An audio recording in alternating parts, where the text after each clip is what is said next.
Start.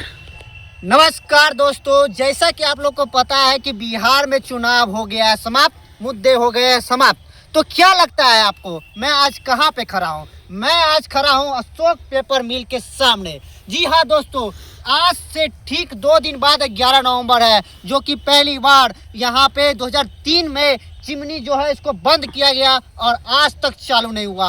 आपको बता दें कि दरभंगा महाराज द्वारा 1958 में बिहार के पलायन को रोकने के लिए अशोक पेपर मिल को बनाया गया था और 2003 में 11 नवंबर 2003 में ठीक आज ही के दिन अशोक पेपर मिल को बंद किया गया, बहुत सारे रिसोर्सेज की कमी के कारण। क्या ये मुद्दा नहीं हो सकता था? लेकिन आज तक एक भी चुनावी भाषण में इसका जिक्र नहीं किया गया। दरभंगा का ये धरोहर है, दरभंगा की ये शान है, हम लोग मिथिला वासियों का ये शान है, लेकिन इसको तैयार करने के लिए कोई भी तैयार नहीं है। चाहे पार्टी कोई भी हो, चाहे नेता कोई भी हो, आज तक मैंने किसी को यहाँ पर आते हुए नहीं देखा, ना ही आप लोगों ने देखा होगा। यहाँ के लोगों से मैं पता पूछ रहा था कि अशोक पेपर मिल कहाँ है। शायद ही कोई लोग डर रहे होंगे, शायद ही कोई लोग बेखौफ होकर के हम लोग के साथ आए होंगे। कोई नहीं आया, ना कोई बताना चाह रहा था। हम लोग गूगल मैप की सहायता से, लोगों के पूछने की सहायता से यहाँ तक पहुँचे हैं। ये अशोक पेपर मिल देख सकते हैं आप, खंडहर बना हुआ है, एक भी आदमी नहीं दिख रहा है आसपास, एक भी कोई नहीं है। ऐसा लग रहा है कि हम लोग जंगल में आ चुके हैं, ऐसा लग रहा है कि ऐसा खंडर जगह, उसके अंदर जाने में हम लोग को डर लग रहा है। एक भी लोकल इंसान नहीं है जो हम लोग की मदद कर सके। आप दूर दूर तक देख सकते हैं, आपको कोई नहीं दिखाई दे रहा है दूर दूर तक।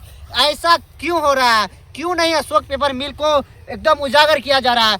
मैं यहाँ के स्थानीय विधायक से पूछना चाहता हूँ, क्या उनकी नज़र यहाँ पे नहीं जाती है? ऐसा क्या दिक्कत आ रहा है इसको चालू करने में? अगर ये चालू होता है तो दरभंगा के लोग पलायन नहीं करेंगे, अगर ये चालू हो जाता है तो बिहार के लोग पलायन नहीं करेंगे, क्योंकि मिथिला का ये गढ़ है और मिथिला क्षेत्र के जितने भी लोग हैं, सारे लोग यहाँ पर आकर के मजदूरी कर सकते हैं। मल्टीपल्स वर्क इसके अंदर होते थे, पेपर कढ़ाई या बहुत सारे वर्क होते थे, लेकिन आज ये खंडर बना हुआ है। तो क्या लगता है आप लोग को, ये कभी चालू हो पाएगा या फिर ऐसा ही खंडर रहेगा? क्या इस बार सरकार वही रहेगी या फिर कोई नई सरकार आएगी जो इस पर ध्यान देगी? अगर इस पर ध्यान दिया जाता है तो मैं सोचता हूँ कम से कम 1000 लोगों को तो रोजगार यहाँ पे काफ़ी आसानी से मिल जाएगा। अगर ये रोजगार मिल जाता है तो एटलीस्ट 1000 परिवार, 1000 मतलब 1000 फैमिली का रोजगार यहाँ से चलेगा, उनका भरण पोषण होगा।